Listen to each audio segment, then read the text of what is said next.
আসসালামু আলাইকুম। আমি মোহনা, তোমাদের নিজের একজন নার্সিং পড়ুয়া আর স্বপ্নবাজ। আজকে আমরা নার্সিংয়ের সবচেয়ে গুরুত্বপূর্ণ বিষয় হিউম্যান অ্যানাটমি অ্যান্ড ফিজিওলজি এর একেবারে শুরুটা জানব। তাই খাতাটা নিয়ে বসে পড়ো। হিউম্যান অ্যানাটমি মানে কি?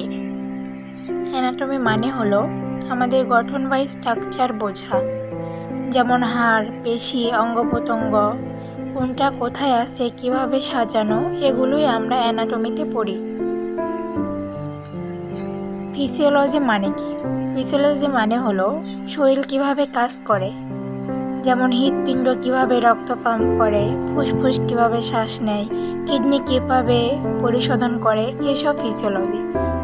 Why is this important in nursing? Nurse হিসেবে আমরা প্রতিটি অঙ্গের কাজ, তার গঠন সব জানতে হবে, কারণ রোগীর যত্ন নিতে হলে আগে জানতে হবে শরীরের স্বাভাবিক কাজ কেমন, তাহলেই তো বুঝবো কি সমস্যা হয়েছে। অ্যানাটমি অর্থাৎ স্ট্রাকচার বা গঠন, ফিজিওলজি মানে ফাংশন বা কাজ, নার্স জানা, বোঝা, যত্ন। তো আজকের লেকচার এখানেই শেষ। পরবর্তী ভিডিওতে আমরা পড়ব the levels of human body organization. চ্যানেলটা সাবস্ক্রাইব করতে ভুলো না, আর যদি ভালো লাগে একটা লাইক দিও, তোমার নার্সিং বন্ধুদের সাথে শেয়ার করো। মোহনা নার্সিং কেয়ার সব নার্সদের একটাই ঘর। ধন্যবাদ।